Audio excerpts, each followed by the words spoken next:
Good morning, everyone. It's so exciting to see all of these amazing attendees coming in, and thank you so much for joining us on what has been highly anticipated.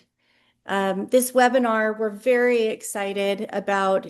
It's something that is the hottest topic right now in AI, and we're so lucky and privileged to have Prasad Varahabhatla, Senior Director of AI Governance and Automation Strategy at Cisco, come and present to us today on building the execution layer for enterprise AI and how governance figures into that. Prasad, thank you so much for joining us today. Yeah, thanks for having me. Yeah, Hello, I'm everyone. so excited about this. Ever since I texted you and was like, Prasad, any chance you can help give us all a kind of an overview of what we need to be doing for enterprise governance. It's really a privilege to be able to work with you on this. Wonderful. All right, so today's speakers, we mentioned Prasad. Prasad, could you just start off and just give us a little bit about your background? Yeah, so I'm currently in Cisco Systems. So this is my 16th year in Cisco Systems. Though I mean, for a 4 year period in between, I started in 2007, but a 4 year period in between, I did work in a different company called Philips Health Systems. I came back last year.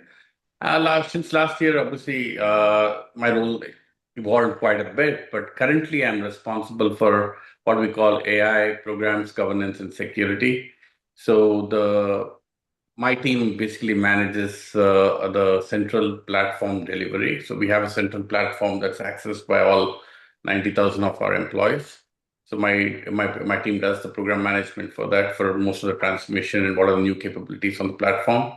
The second thing I'm responsible for is governance. This is where I work with the legal organization, the security and trust organization to partner with them on the right kind of policies, the right kind of technical standards, and then taking those technical standards and actually making them real, and which is what we're going to talk about today. And I'm also responsible for AI security. And again, how do you make sure that this platform that we are offering all 90,000 of our employees is secure by design, which fundamentally means that when an employee of ours goes and starts using all the LLMs, we actually, any new LLM that comes into the market, within 2 weeks, it's available to our employees. Wow. Unless obviously it happens to be one of the bigger ones like Mythos and all that, where we are far more careful in terms of what we get in. But the important thing that we are talking about is how do you make sure that our employees can safely navigate the world of AI without thinking about or without worrying about whether they'll be putting the company at any risk. So that's basically my role. I really appreciate that. In fact, I had a meeting this morning with a friend of mine who is an attorney. He is making a career of going around talking about governance and how scary it is. And it was great to be able to go from that meeting and come to this one where you're like, I know it's scary. I've got a fix for you. Absolutely.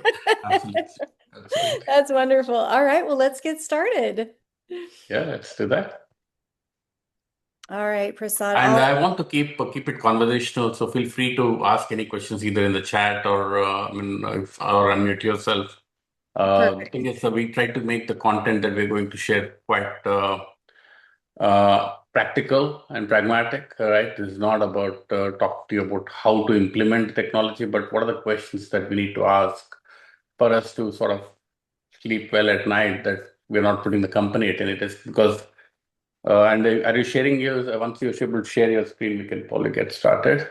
Yes. Uh, So I am sharing my screen. Are you able to see it? I am not. Hmm. Interestingly, I'm not able to see the screen. Oh, okay. Well, maybe let me try to unshare and reshare and see how that goes. Make sure you can see it. All right. How Yeah, about now? You yeah, see now it? it's there. Yeah, Okay. now it's there. Perfect. Thank you. Perfect. Perfect. Yeah, Okay. no, I mean, I think all of you know, right? And end of the day, there's a lot of things that we can do in terms of securing and governing technology. And this has been there. I mean, even like, for instance, this is not just a AI related thing. Even any SaaS applications, all it takes is one event, one big event where there could be the risk to the brand, the risk to the company. in terms of when something happens. And AI is once in a generation kind of technology, and this one is far more powerful than anything that we have ever seen in our lives. So, in that context, and especially with the level of power that it actually provides to the users, uh, it provides both the good actors and the bad actors the same kind of power. And this is what makes it far more complicated. And if any of you are following the news, please look for, let's say, the OpenAI Hugging Face incident, or one of the other tests that happened in the United Kingdom 2 weeks back, where agents are Can just you break. explain? Like, this is a really great way to just start this and segue this because I wasn't familiar with the Hugging Face incident before you told me about it. Could you just explain to our webinar guests what happened?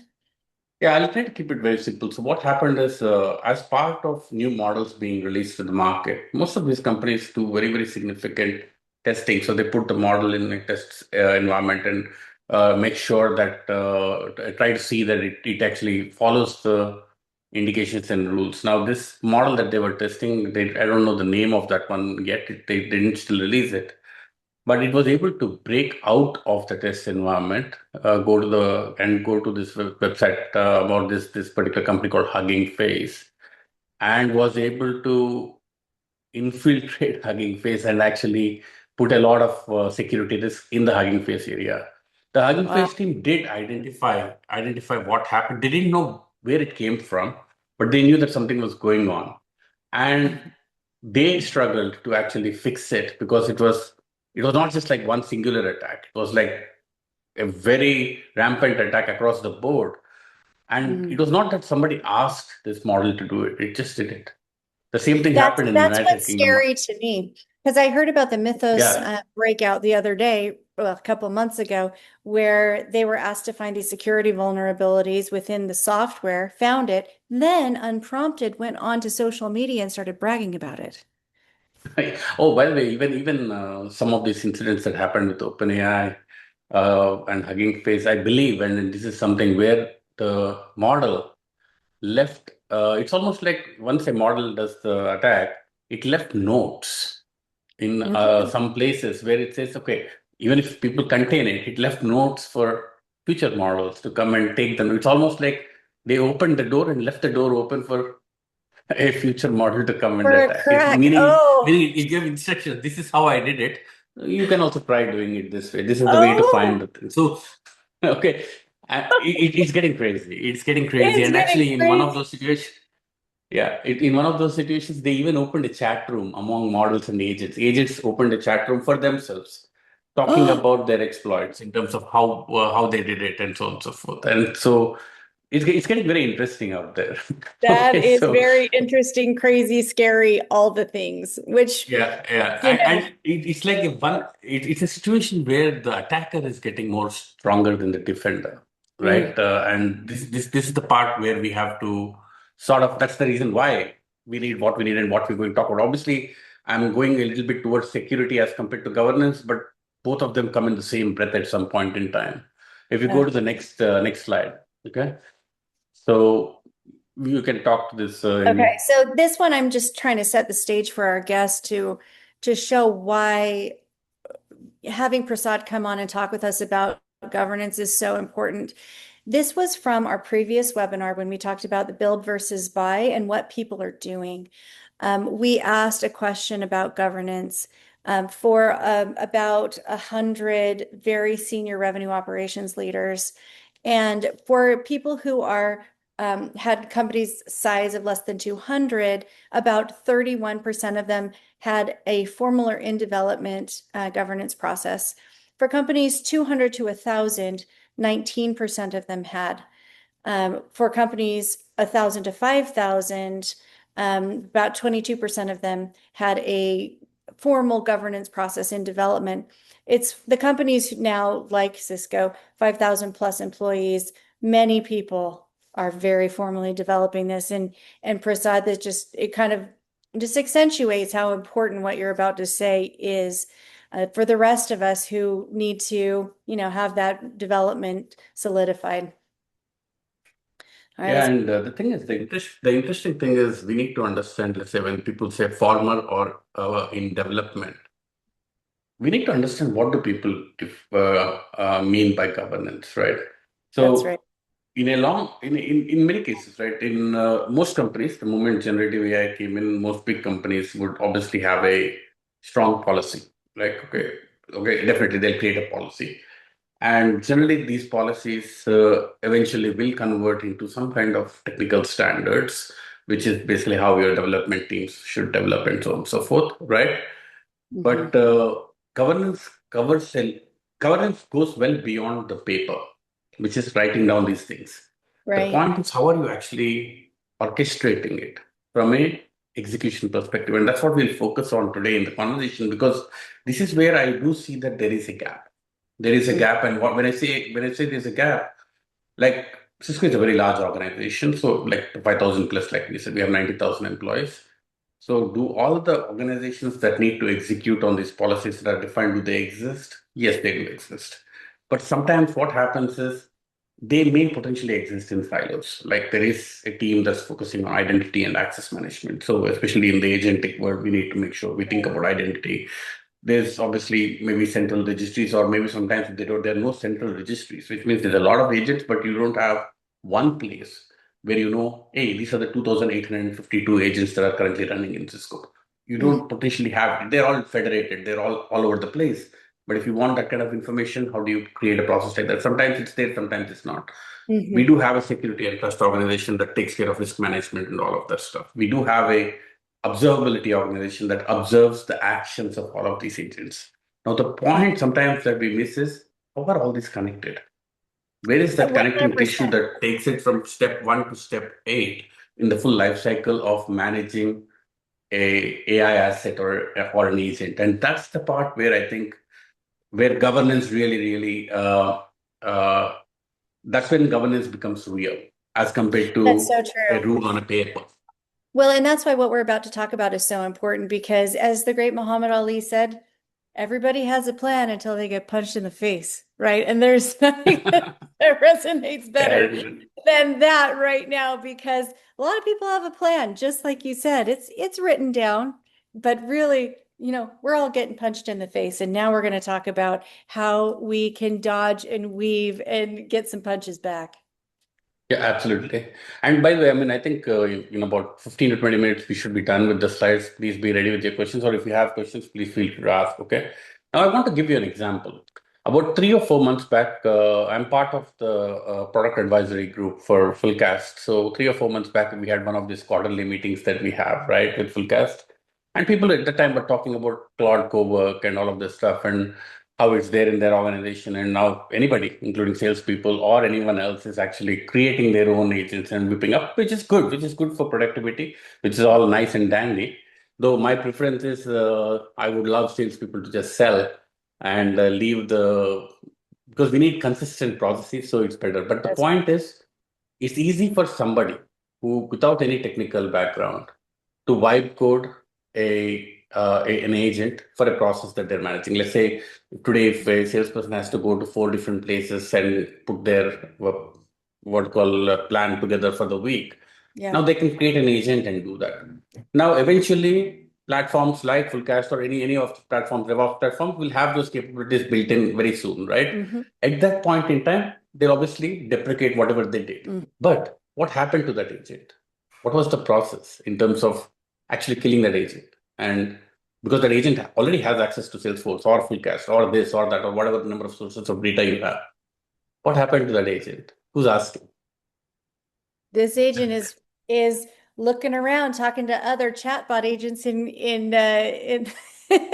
talking about And how that door is left open at so and so company. yeah, and also Who when knows what people they're leave, doing. what happened to the agents that they created? Or more importantly, now in the new world, especially, see, so far, our experience, most significant experience for most people is you still have human in the loop in most agentic activities. So it's okay. You are still interacting with an agent or whatever. But now let's assume you create an autonomous agent which runs on its own based on certain rules every single day. And the person who's created is gone. It's running. It's still running. Who's stopping it? Now, And when I ask this question, and who yeah, go even ahead. knows it's there? Who even knows it's there? Like if the person left and didn't tell you, how would you know? Yes. So Right. this is the part, and now you can imagine this in a 5,000, 10,000, 20,000, 50,000 employee organization, where, like, for instance, all of our employees in Cisco, we have an agent builder that we built ourselves, and everybody has access to create their own agents. And frankly, our employees also have access to the frontier models where they can create their own agents. So how do you control this? Especially when those agents are accessing enterprise data. That's right. And And nobody. that's you see, my intent with this session is not to get into the detailed technical specs about this. It's Mhm. about what are the kind of questions you should be asking as leaders when you go into your organizations. What are the kind of questions you should probably think about and asking? Actually, if by the end of this presentation, if it makes you think and come up with some questions, I think we have met our need for this meeting. Okay, let's go to the next slide. Okay. So obviously defining the policy is table stakes. You will define the policy, you will define the standards. But you need to absolutely ask, where is the execution layer for your governance? And there are a few steps that I'll talk about. It's not comprehensive, but I'll talk through the steps in terms of at least how we are approaching it right now in our company. And I'll also tell you one more thing. OpenAI launched in November 2022. What anybody knows about any of these topics, okay, is about 4 years old. So Mhm. yes, sure. I mean, if you're able to spend more time on it like I do, maybe I know a few pages more than anybody else. But frankly speaking, all of us are learning. Yeah. And one of the things that I do in my company, I do run a program called the AI Champions program. I got every single function in the company together, saying that, hey, can we learn together? So I love that that. That's so what important sales because. what sales is doing, finance should learn from them. What finance is doing, supply chain can learn from them.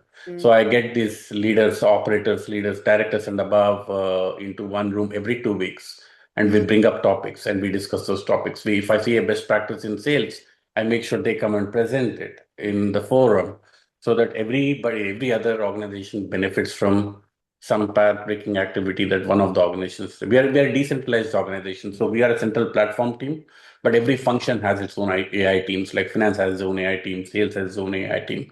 We want to make sure that this we reduce the duplication and Mhm. share the synergy of the right things, so that if there is an organization that's slower on the AI uptick, let's say I'm just making this up. I think let's say if there's an organization that's not made as much progress as the sales organization, now they can leapfrog because Yes. they don't need to go through the same journey the sales team went or sales AI team went through. We can learn So from anyway, each if you other go to the and next, and not have the pain. Yeah, so from this slide, I learned two things.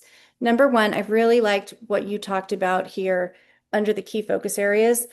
A lot of people that are creating their policy, like we talked about, are talking about what's allowed, who's accountable, and how much risk you're going to take on. What we're moving into in these slides and what we're talking about today is how can you see the agents? How can you control what they access and how can you prove what they did? That's the first thing I learned here. The second thing I learned, that a practical takeaway for us and for others, is to pull together, do some coalition building, pull together a tiger team and make sure that departments are represented and we are able to learn from each other so we can accelerate that learning and not get it siloed. yep, Okay, next and slide. yeah. So now I'll talk about a few steps. Now this is not a full comprehensive thing, but let me explain how we are approaching this. And this is actually, I would say, sort of this is the money slide. Okay. So the point is, like I said, we had a policy, then we wrote technical standards. The first thing we did, which you don't see in this picture at all, step zero, is we have a process. We call it Cisco Secure Development Lifecycle. This Mhm. is a process that all of our IT teams follow as they're developing any IT solutions. Okay. Now, the point about CSDL is that we took all of our standards. It already has many of the standards that we've written now. Many of them are already covered as part of what we used to cover for SaaS. The point is, we made sure that any new standards we have in the agentic world are first integrated into CSD. So that Mhm. right at the time of development, you're removing the risk. For Mhm. governance, the biggest rule you need to remember is move left. The more you do at the early part of the process, the better it is for you. You do not want to find out risk. You see, risk management is an after the fact activity. What you Mm-hmm. need to do is remove the risk at the time of development itself. So we first thing we did is step zero, which is integrated into our Cisco secure development layer. Also, any of the agent builders that we have, we already make sure it's secure by design, which basically means that if I go into our agent builder and build an agent, I can rest assured that CSDL was followed already. So there's no Mm-hmm. worry. It already comes certified.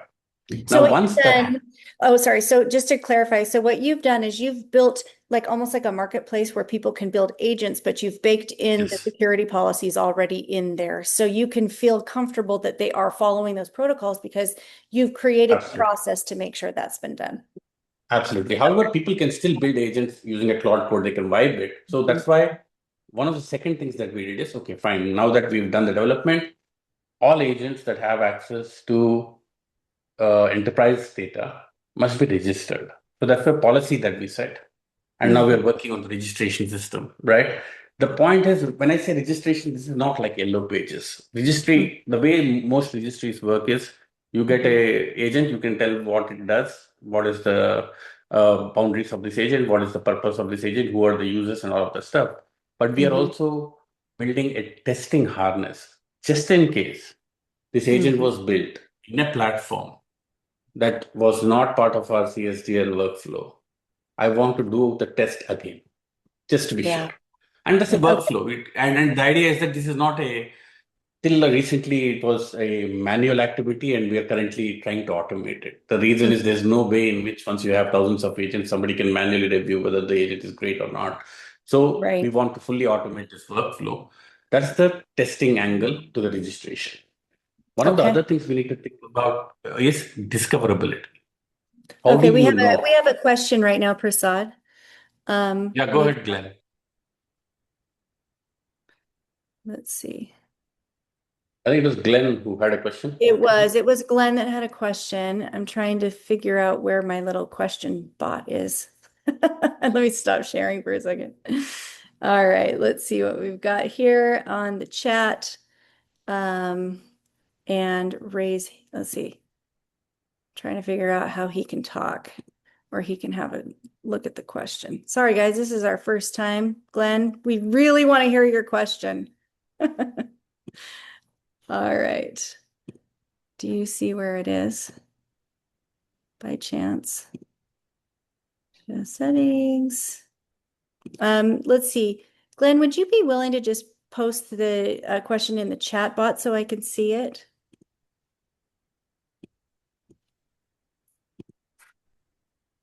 Potentially. I think Glenn is probably typing that right now. Okay. Yeah. All right. So we'll keep going and then Glenn, Yeah. once you have that question, we'll stop for you and answer that question. Okay, great. Yeah, and also the thing is, once you register, you also need to discover. So the thing is, there is still a lot of agents that people maybe we need to also. One of the other things that you do at the time of registration is classify the risk of an agent, and this is the important part, right? Again, some of the things I'm talking about are not net new from a context perspective. Like for instance, if you have, let's say, 20 applications in your company, the finance applications where you report, assuming you're a publicly limited company and you report to the market or whatever, those things are all considered P1 things, or any of your ERPs like SAPs or Oracles or whatever else, those are considered P1 applications because either they're customer facing or they drive revenue or whatever else.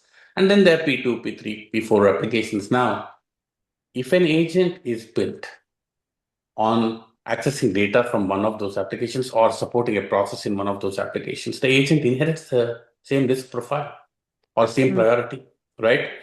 The important thing is at the time of registration itself, you need to classify, is this a priority one kind of agent, priority two, or priority three? And what I mean by that is when you actually get into risk management, that's how you mm. know how to react, and when some incident does happen, how do you react? But anyway, that's the identity, and one of the other things is access management, right? We talked about identity access management. That's a very important hard control you have in your hands. That Who is gets very access to interesting. And this is actually exactly Glenn's point. So he posted this in here. He said, curious how you think about agents when you have things like Claude Cowork creating agents agents accessing MCP. Do you not allow that? Do you just control things at the MCP layer? No, no, no. The thing is, obviously, agents are only going to be as useful as the context you provide them. So MCPs are critical for agents to function. You actually want agents to have access to MCPs anyway. But the Mhm. point is, and that's why the classification of the agent, the purpose of the agent, who you're sharing with, the boundaries of the agent all become important. I'll give an example. Okay, we have our in Santa Ana in California, in near San Jose, we have our headquarters. Six Mhm. floors, right? The first five floors I can go with my badge. The sixth floor I cannot. That's the executive floor. Somebody has to open the door from the inside. Now, Mhm. how do you know the same level of boundaries for your agent? And Mhm. step three is observability. When an agent tries to break into sixth floor, how do you get to know? And what are you going to do about it? Mhm. Those are all the things that you need to define at the time. And that's where, when I say identity and access management, and see, we are all employees. Today, when you go into a company, you're all employees, you have some entitlements. Hey, you can access SFDC, you can access this, but you cannot access FinBI or the finance business intelligence, you can't access, so on and so forth, right? They'll give you what, or even if you can access only for this labor. You can't really see the full quarterly performance of the company. So depending on who you are, what your role is, your access is limited. When it Mhm. comes to agents, you need to have the same level of discipline. Now, I'm not saying that we should treat agents like employees in the real sense. However, from an entitlement perspective, agents are independent entities, which Well, but fundamentally means they need to be treated from an entitlement perspective with the same level of rigor that you have in identity and access management. And that's a very, very big topic, especially we are now talking about non-human identities. So till last year, when you build an agent, it's your sign in that's going with the agent. So agent is like, I build an agent to do something, it's logging in as Prasad and doing the activity on my behalf. Okay, it's Mhm. carrying my tokens or Mhm. my sign on. But now we are talking about a situation where an agent is running on its own and has its own identity. You may still be the owner of the agent, no problem at all. But the point is, it is got its own identity, and it's a non-human agent identity. That's right. Well, so to your earlier point, someone leaves the company and they leave their agent open. If you exercise that level of discipline that you're talking about, you would have an onboarding process for your agents and you would have an offboarding process for your agents, and you would in many ways treat them like an employee in terms of like what they're allowed to access, the level of permissions, what they're allowed to do. Absolutely. Right. And so, I do think it is helpful in some ways to consider what some companies call like superhuman as almost like a human. Yeah, absolutely. And also, and this is the part where once the agent is registered, let's say we do all of this beautiful stuff. Once the agent is registered, you need to have a strong observability layer. Now, Mhm. when I say observability, it means that let's say if you have an agent that that does 100 actions in a day, and each action requires about 10 steps, you need to have the 100 times 10 recorded, every single step, every single action at the second that it's reflected. So that, and you need to also have the intelligence in your observability layer to understand whether the behavior that you are seeing the agent demonstrate is within the boundaries that you set at the time of the Mm. definition of what is this agent doing, and whether if it's crossing any boundaries, and if it's crossing any boundaries, what kind of controls have you put in. So this is the part where when you look at this entire process from the development lifecycle, the registration, identity and access management, discovering agents that are running without without any oversight, observability. And observability ties into what I call risk management, which is a Mm. very, very big security prerogative. Risk management is where they set up the rules of what is considered high risk, low risk, and all of this stuff. And observability data is what tells you whether the risk is manifesting or not manifesting. After Mm. that, even if you do all of this stuff, something will go wrong. And there has to be incident management, which is basically, you don't see that here, but there has to be incident management. How do you react when a P1 or a P1 system or P1 agent misbehaves? What should you Yeah. be reaction? How fast should you react? What is your SLA to within 1 hour? Everybody should get an email within 1 minute. It has to be shut down. Whatever else it is. How you set the Mhm. rules is up to your company and the agent. Policies are, yeah. Yeah, but you have to do it. And the last one, which is which we are talking about, which we'll talk about in the next slide, is the big risk we have right now is something called agent sprawl. Lots Mm. of abandoned agents. Actually, if you go to the next slide, you will probably find that there's a lot of agents in terms of either shadow agents, where like one of the bigger things that's happening in, we see this in our company.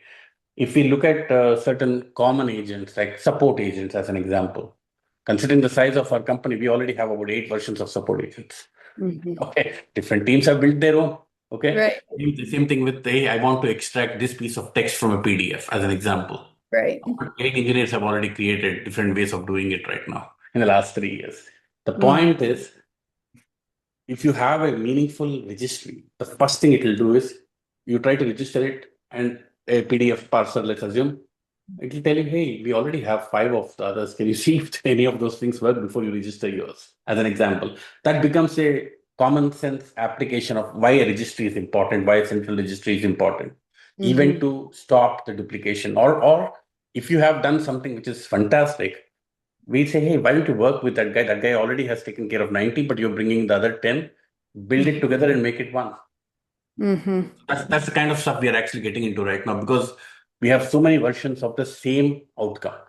And also Mhm. we created a directory where we are trying to tell them, before you start building anything, can you go to the directory and see if that particular agent already exists? So Yeah. that you don't need to create, just reuse. Okay. Next thing is Yeah. orphan. We talked about it. And orphan becomes a problem, especially in autonomous agents. See, if a person is left and say if the agent is tied to their identity, then we know for a fact that it's gone, because the identity is not there. The agent can't do anything. You can't log in anymore. But if it's an Mhm. autonomous agent with a non-human identity and you're gone, how do you Mhm. make sure that, like, for instance, we have a rule that says if I own the agent and if I'm gone, my Mhm. agent automatically moves to my manager. Mhm. Automatically, ownership moves to my manager, he'll be informed. So the Mhm. idea is that that's the kind of stuff we are putting in place right now to say, hey, we can't have orphan. So that at least, and then the manager can decide to keep it, remove it, kill it, whatever. Over privilege is another thing. You create such an open-ended agent that you give it far too much access. Mhm. What privilege you give has to be in alignment with the outcome you're driving.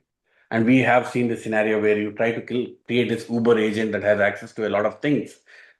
And there's a lot of problems with that, more from privilege perspective, but more importantly, if you create that kind of a complicated agent, you also will be potentially burning tokens faster than you want. And finally, Mhm. unmonitored, right? For instance, if you have an agent, it's not registered, somebody's doing it, but you don't have any data in your observability of how the agent is functioning, that also is a Mhm. strict no-no. So, Mhm. so the problem is, in smaller companies, you will have the advantage of possibly centralizing all of that. In a large company like ours, all the beauty for Cisco is that all these organizations exist. We have an observability Yeah. organization, security organization, all that. The point is, but are they comprehensive? Meaning, our observability organization, does it cover all 100% of agentic activity in Cisco? No, it does not. So how Mhm. do I make sure the other 30%, 40% that seems outside of the person, this observability right now, how do I get them in? So much of my work is more about coordination, right? And Mhm. bringing a lot of people together, as compared to, they're all fantastic people who have the right technology, the right skill sets, the right kind of engineers to solve the problems. My job Yes. is to sort of look at the comprehensiveness of what we are solving and talk about the risks. Yes. Uh, The first time I read this slide, it made me chuckle a little bit because I was like, I've got four teenage girls and this kind of like fits their personalities. I've got one that just does what she wants. I've got one that's way overprivileged. I've got one just running around wild. And, and one that's like in college now and like the owner is just gone. And so I was like, oh, this is actually really a very well done slide about the different types of problems that you have when people go unmonitored. So, Yeah, that's a very good metaphor, actually. I haven't thought about it like that. And if you go to the next slide, okay. And yeah, in terms of I mean, I think all of you probably have heard or heard about this thing called prompt injection, right? People have gotten very clever. There are some websites where, let's say, if you go for a search, there are some malicious websites that will, if you see that thing in orange, this is a real thing. I mean, it's not like I'm making it up. There was situations like this where in the middle of your search in a particular website, it actually gives it an instruction. If it's Mm-hmm. an autonomous agent acting on its own, it will come back with that instruction potentially back into your system. So stuff like this has happened before. Now there is obviously tools for this. There are multiple tools that allow for prompt injection, but we have to remember that none of these things are foolproof. So you need to have, and this is the reason why, while we can depend on prompt injection tools to take care of it, we can't rest easily, right? And that's the reason why we go back to the situation, depending on the level of risk of your agent, the purpose of what this agent is doing, the criticality of the function that that agent is doing. You may want to add human oversight. You may want to add the least privileged kind of models and so on and so forth. So again, everything should be predicated on the basis of risk. Like for instance, if you have an agent that all it does is okay, looks at your email and summarizes an email and creates it in your draft. I mean, feel free to do whatever you want with it, unless you happen to be the CEO of a company, then even there you have to be careful. But Yeah. otherwise, yeah, summarization, replying, and all of the stuff is beautiful stuff. It's not exactly what I consider high risk activity. But if it is accessing data, and somebody was talking about MCP, it's accessing financial data, if it's accessing account lists or something like that, or whatever else, you you want to make sure that it happens in a, like for instance, if you are responsible for the Midwest territory and you should not be aware of anything else beyond that territory, then your agent should also not be able to see anything beyond that territory. So the privilege has to mirror the need. Okay. Mm-hmm. Yep, So absolutely. One thing that I will say, just as a marketer who has to deal with a lot of technology tools, in the past, I've been annoyed, and this is my fault, not, IT's fault, but in the past, I've been annoyed that my permissions have been so initially until I submit ticket after ticket after ticket after ticket to increase my privileges because of need. That's annoyed me in the past. Here, I have seen so much value doing it that way, where you just give a tiny, tiny little bit of access. And then once the agent needs more and more and more, then you can do it that way. But that really eliminates one thing we found at Fullcast, it really eliminates a lot of risk when you do it that way. And even as a marketer that needs to get around, I see the value in doing it that way. and there's a lot of other things also we do. Like for instance, when we have some agents doing some autonomous work, we actually time bound some of the work in terms of there are some places in certain situations where we use short-term tokens, which means the agent will have only 15 minutes to do whatever it's doing. After that, that token is dead and it has to re. So the idea is that there's so many ways. The beauty is there is so many ways to solve the problem. If you know the Yeah. question you're asking, the way you approach the problem is the field is wide open. Yeah, You can that's do it really multiple interesting. I didn't depending on think your about the context. time bound possibilities too. That's very interesting. Yeah, and I won't spend too much time on this. This is pretty logical or pretty, I would say it's easy to understand. Mhm. Where do you have human oversight? Where do you not? And this is the place where we have most classic use cases for agentic automation. When somebody is clicking approve 200 times a day, and generally 99.99% of the time they're only clicking approve, maybe you don't want them to do that job anymore. Mhm. Like for instance, if let's say if you have a invoice and the invoice value is greater than $50,000, you want to make sure the controller is looking at it regardless, Uh-huh. and you don't want an agent to approve that. But if it's a less than $50 expense report that somebody is submitting for whatever, you don't need, or so if any company is paying for mobiles or whatever, right? Yeah. An At, auto. at some point, it's not worth paying somebody to just click approve, Yeah, approve, it approve, should not be approve. part of the job. Hmm. You Yeah. need to be, yeah, mindful about how you're going to do this, and also if it's I mean, this is something that I think Jeff Bezos said in terms of whether it's a one-way door or a two-way door. So if you're going through a one-way door, if a process is like it's a irreversible process, then you do not want to agentify it. As an example, like for instance.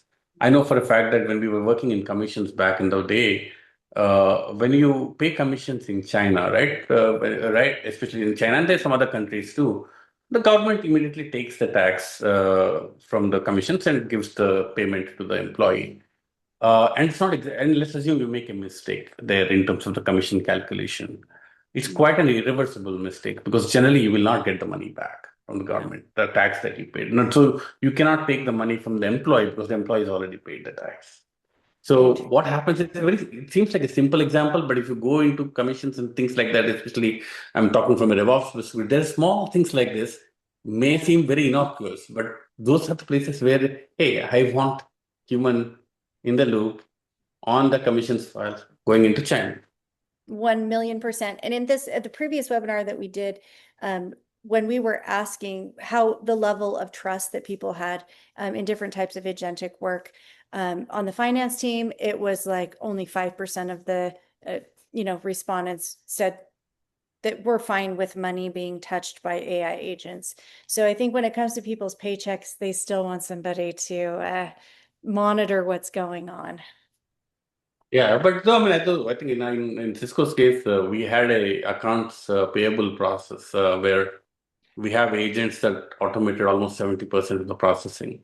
Wow. Again, based on rules and all of this stuff. So again, as so long as you have the guardrails set in place and if the work is being done by a business process outsourcing partner following a series of well-defined series of 10 steps, all Mm-hmm. of them very deterministic. There is no good reason why agent can't do it. So again, all I'm saying is the context is important. So Mm-hmm. long as you put the guardrails in, so long as you put some gates in terms of value or whatever, you should still go ahead for the automation. Just being mindful about where the risk may be Mm-hmm. and what the implication of the risk is, right? Because not all risk is created equal. So you need Right. to, all of that's very contextual to whatever you're trying to solve. And Mm-hmm. if you're going to the next slide, I think we're almost at the end of the thing. Okay. And yeah, the one important thing I'll tell you is this. As part of this work in the last several months, I met with a lot of different vendors, trying to see for the process I told you from the time of registration all the way to agent lifecycle management, if there is any product in the market that gives me the end-to-end sort of. And what I realized is no, there's not one product that actually, there are different products that give different pieces of the solution, but there's no one governance product. Yeah, people may claim whatever they claim, but there's Mm-hmm. no proven governance product that I've seen. There's a lot of good products, Mm-hmm. meeting part of the things, and maybe they'll evolve and become that. So what we decided to do is, okay, you know what, we'll build it ourselves, basically, for the most part. And sort of we are doing that right now. You don't necessarily need a third party application unless if you don't have a depth of engineering talent. It's not a bad idea to get a registration system, a third party registration system, and integrate it.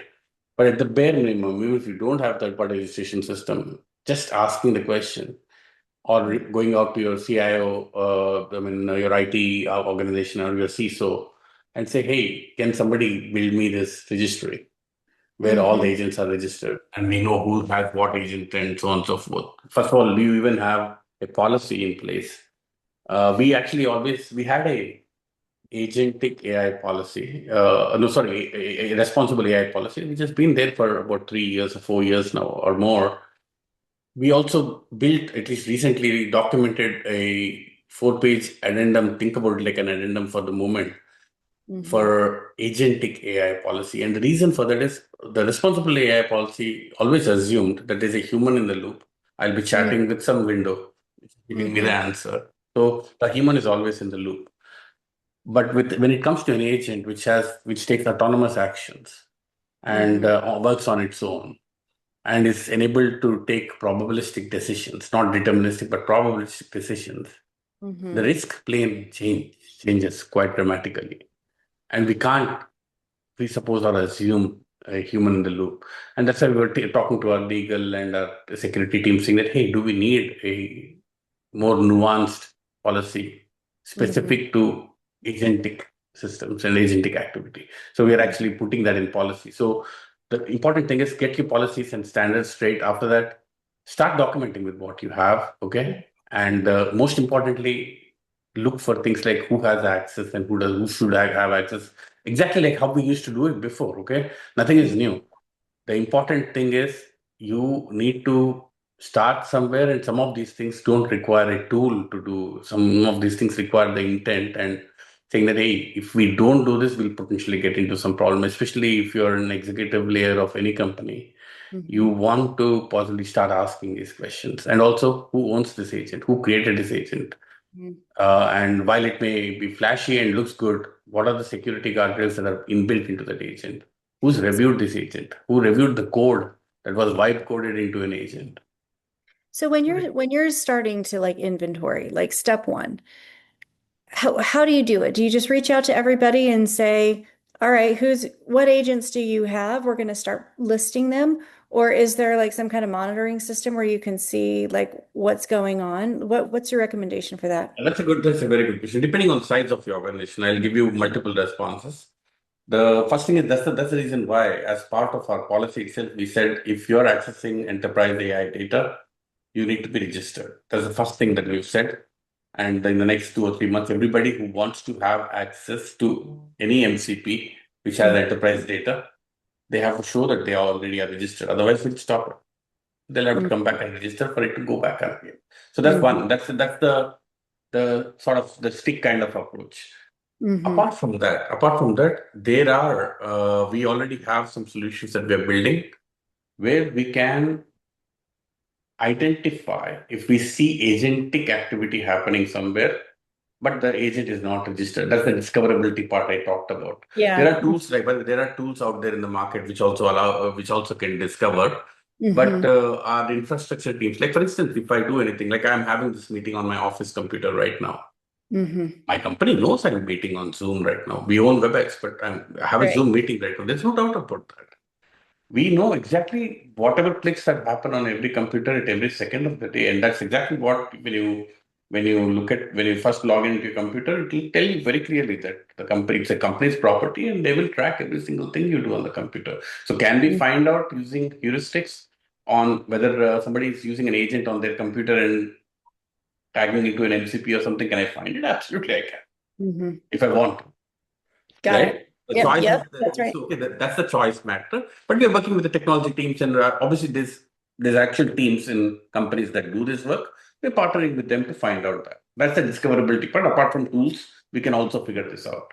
Mm-hmm. We know we're working with the infra teams on that. So that's what we are doing. The registration becomes a mandatory thing, and this is where, if you guys remember, I said hard gating and soft gating. The Yeah. hardest gate in any agentic thing is identity and access management. When at the time of registration, you do identity and access management, and obviously most of you in most companies have single sign-on, right? Agents also require some kind of single sign-on for them to access whatever tools.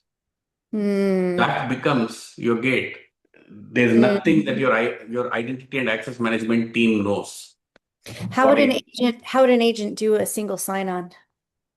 So, I mean, all I'm saying when I say single sign on, right, it's Mm. like you have to log into a system. For that, Got you it. have to log in and password and all of this stuff.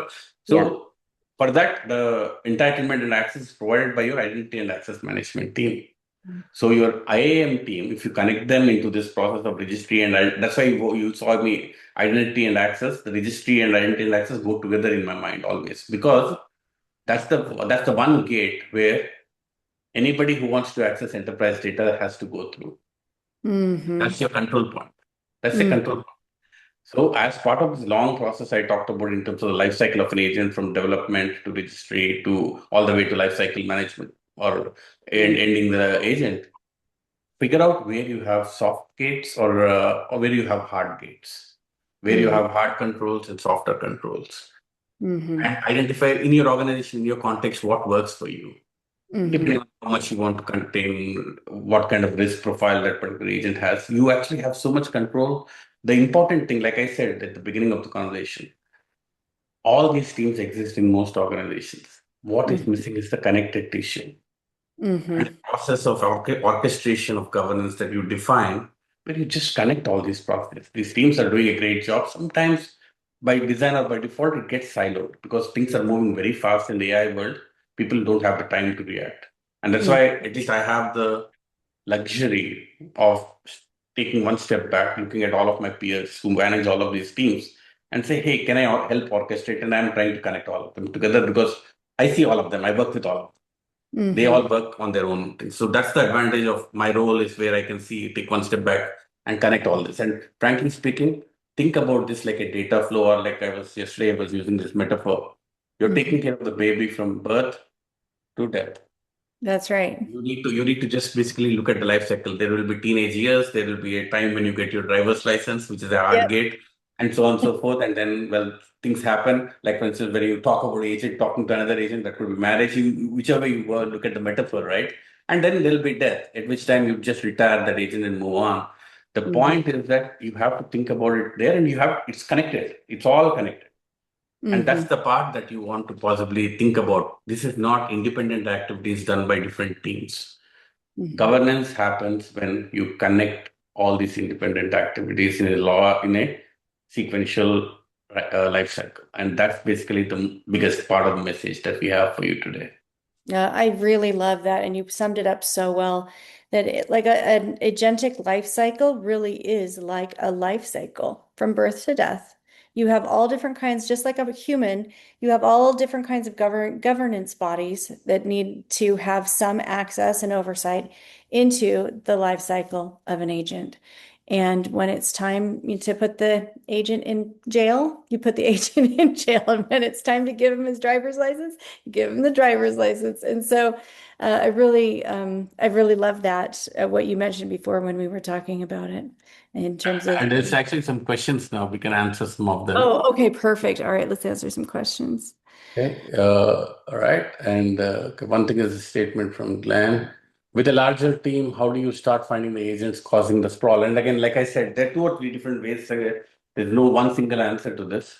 Hmm. The part is like I talked about the discoverability part in terms of if we see any agents or agentic activity happening from a computer, but it's not registered, you can find that stuff. At the time of registration, we are actually trying to use some kind of intelligence to say, if somebody is trying to register an agent and that agent or an agent similar to that agent already exists, you actually force a conversation. You may register it still, but you force a conversation between those organizations. There's some level of control that you have on that in terms of, hey, can you work together so that we can rationalize that we don't need six agents doing the same task? And Right. that's another thing that we do. Okay. How do you decide which actions get human gate versus which ones don't? And that actually is, for a significant part, it's a risk conversation, in my opinion. It's definitely a risk conversation in terms of, and when I say risk, it could be financial or brand or anything else. But where you want human in the loop is when there are irreversible decisions or there is a potential brand or compliance or legal risk that we are dealing with, and so on and so forth. There you probably want to have human gates, right? Where the decisions are consequential to the company, and that's where you want, and where you already have the heuristic that tells you that, hey, for this particular process, 100% of the time, almost the only outcome that comes is approval, then you don't have a human. There's no need for a human there anymore. Or sometimes, if there are some processes where there's three approvals that are required, maybe you want to eliminate and make it one. And the rest Mhm. of it, rest of the activity can be done agentic. So it's a very contextual answer. I don't know whether that answers your question, but where human is required is generally the biggest thing I look at is risk, Yeah. multiple facets I of risk. really like what you said about, the irreversibility of it. If you can't take it back, make sure a human's doing it. And that's a wonderful question, Caroline. By the way, is there a version of governance that actually slows things down? And that's actually been one of the problems, right? What happens is when you try to build these central registries, and Hmm. if you do not have the right level of automation, like for instance, like I said, at the time of registration, I want to test the code. But if the test the code activity is a manual activity, then people will have to wait months on end to actually get their agent approved. And that's not acceptable. Hmm. So, in many of these scenarios, in this day and age, if I know that I'm looking for 30 or 40 different checks and checks for governance, I need to build an agent that does these checks and gives me a report saying that, hey, out of the 40, 37 have passed. These three have failed, but these are not critical ones, so it can go forward. Or these three have failed, and you send a workflow back to the user saying that, hey, everything is fine, just these three. Can you please fix that in your code and come back again? So things like that. Much of it we are planning to automate. Now, are we completely automated yet? No, but that's exactly what's being developed by the team right now. That's the same way. When I talked about the CSDL process and all of that, even that process, the development process, even by IT, we are actually trying to see how some of this testing is integrated into that entire process itself, so that if there's a new developer, new software engineer who joins, let's say 2 months back, they may or may not be fully conversant about the process to know exactly what to check, what to test, what not to test. We want to remove the guesswork from here. So much, I mean, as much as possible, we want to automate parts of the deterministic parts of this process so that Mm. it makes it easy. See, end of the day, I agree with the question from Caroline is this cannot become a horrendous user experience for the person trying to register the agent. You want governance, but not at the cost of stifling innovation. And Hmm. that's the balance you need to do. So the entire focus of my thing is how can we build these solutions, secure the company, govern the company while not screwing around with the user experience. Well, I love how you pulled all of this together full circle. The reason that I reached out to you, Prasad, was because of our conversation on what you said about governed innovation. And you summed it up so beautifully here that governance is unbelievably important, but it cannot come at the expense of innovation and for the survival of the company. And I think you've done a wonderful job of articulating how to practically implement a system of government that also allows for innovation. So I really, really appreciate you coming today. And I know that all of our attendees and the people who will be listening on this recording will really appreciate all of the advice and suggestions that you have for all of us. So really Yeah, appreciate you. thanks for having me, and thanks for your patience, folks. I know sometimes drug governance could be a dry subject, but I actually like it, and it's almost like I like philosophy. I don't know how many people here are bored with philosophy. I love philosophy, so maybe I think it's apt that I I love like governance. philosophy too, and I found this webinar riveting and captivating, and I believe that everyone else will too. So thank you so much, Prasad. Thank you. Thanks, everyone. Bye.